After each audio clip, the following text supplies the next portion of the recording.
சாய்ராம்.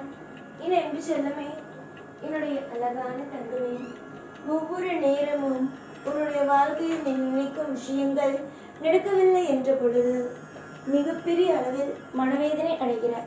என்னடா இது, நம்முடைய வாழ்க்கையில் மட்டும் ஆசைப்பட்டது எதுவும் கிடைக்கவே இல்லையே.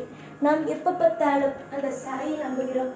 ஆனால் அந்த சாய் எதற்காக நம்முடைய வாழ்க்கையில் மட்டும் நமக்கான ஒரு நல்ல விஷயத்தை செய்யவே மாட்டேங்கிறார்? எதற்காக நம்ம இவ்வளவு தூரம் கஷ்டப்படுத்துகிறார் என்று நீ கவலைப்படுகிறார். உன்னுடைய கவலையும் கண்ணீரும் எனக்கு நன்றாகவே புரிகிறது. உன்னுடைய இடத்தில் யார் இருந்தாலும் உடைந்து போய் இருப்பார்கள். ஆனால் நீ அப்படி உடைந்து போய் இல்லை. எப்படி இருந்தாலும் நம் தெய்வத்தை நம்புகிறோம். எல்லா நிமிஷமும் தெய்வத்திற்காக பூஜை செய்கிறோம். தெய்வத்திற்காக பூஜை செய்வது வீண் போகாது. தெய்வமானது நம்மை காப்பாற்றும் என்ற நம்பிக்கையில் உன்னுடைய வாழ்க்கையை ஒவ்வொரு கட்டமும் நகர்த்து கொண்டேதான் இருக்கிறேன். உன்னுடைய எதிர்பார்ப்புகள், உன்னுடைய ஆசைகள், உன்னுடைய கனவுகள் அனைத்தும் கூடிய சீக்கிரமாகவே நல்ல முறையில் நடக்க வேண்டும் என்று ஆசீர்வாதம் செய்கிறேன். இதுவரைக்கும் உன்னுடைய வாழ்க்கையில் எதுவுமே ஒரு சின்ன விஷயமாக இருந்தாலும் பெரிய விஷயமாக இருந்தாலும் எதுவுமே நடக்காமல் நடந்தது. அது உன்னுடைய வாழ்க்கையை அதிகமாகவே பாதித்தது. சரியா?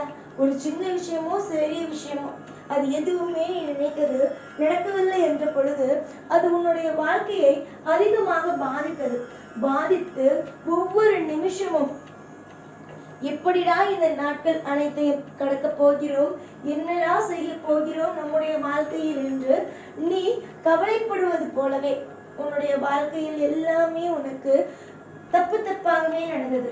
ஆனால் இதற்குமே உன்னுடைய வாழ்க்கையில் நான் தப்பாக நடக்க ஒரு விஷயத்தையும் விடவே மாட்டேன். நிறைய நாள் நீ தோற்று போய் விட்டாய். நடக்க ஆசைப்பட்ட விஷயங்கள், ஆசைப்படாத விஷயங்கள் எதுவுமே உனக்கு சரியாக நடக்கவில்லை. இப்படி இல்லாமல் இருக்கும் பொழுது சோர்ந்து போனாலும் தெய்வம் இருக்கிறது என்று ஒரு மன திருப்தியில் இருந்தார்.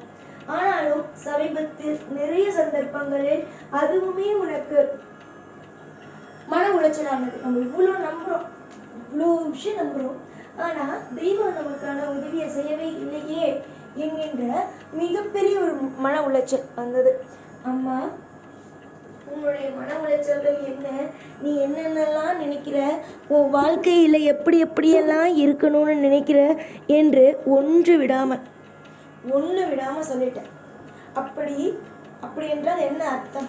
நீயே சொல் பார்க்கலாம். எல்லா விஷயமும் உன் மன உளைச்சல்லேருந்து எல்லா விஷயமும் நான் சொல்கிறேன் அப்படின்னா உன் கூட நான் இருக்கேன். உன்னுடைய வேதனைகளையும் உன்னுடைய மன பாரத்தையும் நான் குறைப்பதற்காக எல்லா விஷயத்தையும் பார்த்து செய்வேன் என்று அர்த்தம் தானே? சரிதானே நான் சொல்வது? நாளுக்கு நாள் பிரச்சனை கூடுகிறது என்று நினைத்து வருந்தாது. எதற்காகவும் தெய்வம் உதவியை செய்யவில்லையே என்று நினைத்து கவலைப்படாது. தெய்வங்கள் ஆகிய நாங்கள் எல்லா நாளும் எப்பொழுதும் உதவிகளை செய்து கொண்டு வாரி உங்களுக்கான சிறப்பான விஷயங்களை கொடுத்து கொண்டு தேவைப்படும் நேரத்தில் உங்களுக்கு அற்புதத்தை வாரி வழங்கி கொண்டு தான் இருப்போம். ஆனால் அதற்கு நேரமும் காலமும் தேவை. உன்னுடைய வாழ்க்கையில் நேரமும் காலமும் இப்பொழுதுதான் கைகூடி இருக்கிறது. நீ ஏற்கனவே கவலைப்பட்டாய் பார். அப்பொழுது எல்லாம் நேரமும் காலமும் கைகூடவில்லை. உன்னுடைய கர்மவினையை அனுபவித்தாய். ஆனால் அதெல்லாம் முடிந்து விட்டது. எல்லாமே முடிந்து விட்டது. இதற்கு மேல் ஒவ்வொன்றும் உனக்காக கிடைக்க வேண்டியது மட்டும்தான் பாக்கி. நீ அழுதாய், புலம்பினாய், ஐயோ காசே சேர்க்க முடியலையே, இதோ ஒரு பிரச்சனை, ஏதோ ஒரு விஷயம் நடந்துட்டே இருக்கே, என்னதான் இப்படி சோதிக்கிறான் கடவுள்னு ஒவ்வொரு நிமிஷமும் கவலைப்பட்டுட்டே இருந்தேன். அந்த கவலைகள் அனைத்தும் முடிந்தது. உன்னுடைய சந்தோஷமானது உன்னுடைய வாழ்க்கையில் பிறந்தது. அதுவும் இன்றிலிருந்து. கஷ்டம் முடிஞ்சிருச்சு, அதனால அதை பற்றி யோசிக்க கூடாது. நல்ல விஷயம் பிறக்க போது அதை பற்றி தான் நீ யோசிக்கணும். புரியுதா?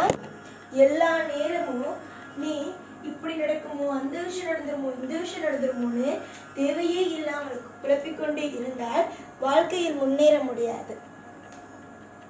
நான் இப்பொழுது இந்த வாக்கு உனக்கு கொடுத்துட்டேன்.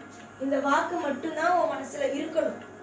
ஏன்னா இந்த வாக்கானது சாய் செய்கிறேன் அப்படின்னு சொல்லிட்டாரு அப்படின்னா செய்வார் அப்படிங்கிற ஒரு திருப்தியை உனக்கு கொடுக்கும். கண்டிப்பா நான் செய்வேன். இதற்கு முன்னாடி எதனால உனக்கு கஷ்டம் வந்துச்சு? யாருமே உனக்கிட்ட சொல்லல இது உனக்கு நடக்கும், இந்த விஷயம் உனக்காக நான் செய்யறேன் அப்படின்னு. மனுஷன் ஆறுதலான ஒரு வார்த்தை எதையுமே யாருமே கொடுக்கல. ஆனா இந்த சாயாகிய நான் இந்த நிமிஷம் வாக்கு கொடுக்கிறேன். என்ன தெரியுமா? நான் உனக்கு நல்லது செய்யறேன், உனக்கான கஷ்டங்களை போக்குறேன், உனக்கான சந்தோஷத்தை தரேன், உன் தொழில முன்னேற்றத்தை தரேன். நீ எப்படியெல்லாம் எதிர்பார்த்தியோ அந்த விஷயத்தெல்லாம் நான் உனக்காக செஞ்சு தரேன். ஒரு தொழிலாக நிச்சயமா நீ முன்னுக்கு வருவ. இதெல்லாம் நான் உனக்கு சத்தியம் செய்து தருகிறேன் வாக்காக. எல்லா நிமிஷத்திலேயும் நான் உனக்கு துணை இருப்பதினால் உனக்கு என்னென்னலாம் நடக்கிறது, ஏது விஷயங்கள் எல்லாம் நடக்கிறது என்பது எனக்கு தெரியும். எதுவுமே எனக்கு தெரியாமல் அல்ல. புரிகிறதா? உன்னுடைய யோசனைகள், உன்னுடைய சிந்தனைகள், நீ எப்படி இருக்க வேண்டும், எந்த முறையில் வாழ வேண்டும் என்று ஆசைப்பட்டு ஒவ்வொரு விஷயத்தையும் செய்கிறாய் என்பதை முற்றிலும் தெரிந்தவன்தான் இந்த சாய். அதனால் சாய்க்கு எதுவுமே தெரியாது. சாய் நம்மை ஏமாற்றுகிறார். நமக்கு எந்த ஒரு விஷயத்தையும் சாய் செய்ய போவது இல்லை என்று எதையும் நினைத்து உன்னுடைய வாழ்க்கையில் நீ தவறான ஒரு முடிவு வந்துவிடாது.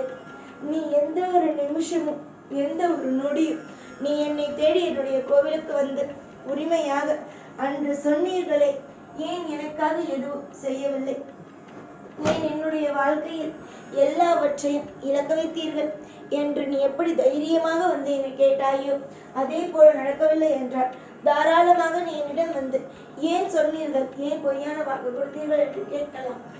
அது அந்த அளவுக்கு நான் போக விடமாட்டேன். உன்னுடைய வாழ்க்கையை உன்னை நான் முன்னுக்கு கொண்டு வர வைப்பேன். உன்னுடைய வாழ்க்கையை உன்னாலேயே பார்த்து வியக்கிற மாதிரி பல அற்புதங்களையும் அதிசயங்களையும் உன்னுடைய வாழ்க்கையில் நான் கொண்டு தருவேன். எதிர்பார்த்து ஒவ்வொரு நிமிஷமும் நீ எல்லா நிமிஷத்திலும் பயத்திலும் ஏங்கிதான் இருக்கிறாய். இது நடந்துருச்சே, அது நடந்துருச்சே, எப்படி இந்த விஷயத்தெல்லாம் மாற்ற போகிறோம் அப்படின்னு. ஆனால் இதுக்கு மேலே அந்த மாதிரியான ஒரு விஷயத்த கூட நான் உன்னுடைய வாழ்க்கையில் தப்பாக நடக்கவே விடமாட்டேன். உன்னுடைய வாழ்க்கையில் எல்லா விஷயத்தையும் சரியாக, எல்லா விஷயத்தையும் ஒரு துளி கூட தப்பில்லாமல் எல்லா விஷயத்தையும் சரியாகவே உன்னுடைய வாழ்க்கையில் நான் நடத்தி உன்னை மேலும் மேலும் அதிசயமாக உன்னுடைய வாழ்க்கையை உன்னை மட்டும் அல்லாமல் பலரையும் பார்க்க வைப்பேன். நிறைய பேர் துரோகிகள் இருக்கிறார்கள், ஆனால் இனிமேல் நீ சொல்வாய் இருந்தார்கள் என்று. ஏனென்றால் அனைத்து துரோகிகளையும் அழித்து விட்டேன். உன்னுடைய வாழ்க்கையில் பேரின்பத்தையும் உன்னுடைய வாழ்க்கையில் பல மாற்றத்தையும் உனக்காகவே கொடுப்பேன் என்பது மட்டும்தான் உண்மையான ஒன்று. பலர் உனக்கு துரோகமாக சில விஷயங்கள் செய்தவர்களுக்கு மத்தியில் அவர்களுடைய வாழ்க்கையை அவர்கள் செய்ததற்கான தண்டனையை கொடுத்துவிட்டு உன்னுடைய வாழ்க்கையில் நீ எப்படியெல்லாம் இருக்க வேண்டும், என்னென்னலாம் உன்னுடைய வாழ்க்கையில் செய்ய வேண்டும் என்று ஆர்வத்தோடு காத்திருந்தாயோ அது அனைத்துமே எல்லோருக்கும் மத்தியிலும் சகல ஐஸ்வர்யங்களுடனும் நடக்கும். பொன்னான என்னுடைய பிள்ளையே, உன்னுடைய வாழ்வில் நான் இருப்பேன். உனக்காகவே ஒவ்வொன்றையும் செய்து கொடுத்து உன்னை வாழ வைப்பேன். நிறைய துரோகங்களையும் உன்னுடைய வாழ்க்கையில் ஒவ்வொரு விஷயத்தையும் பார்த்ததற்கு முதலில் உனக்கு நான் என்ன தெரியுமா சொல்ல ஆசைப்படுகிறேன்? மன்னித்து விடு. இதற்கு மேல் எந்த ஒரு விஷயமும் தவறாக நடக்க நான் விடமாட்டேன். இனிமேல் எல்லாமே சரியாகவே நடந்து உன்னுடைய வாழ்க்கையில் உன் கர்ம வினையை குறைத்து உனக்கு எதெல்லாம் தேவையோ அனைத்து தேடல்களையும் உன்னுடைய வாழ்க்கையில் கொண்டு சேர்ப்பது மட்டுமே தான் இந்த சாயுடைய வேலையாக இருக்கும். நம்பிக்கையோடு இருங்கள்.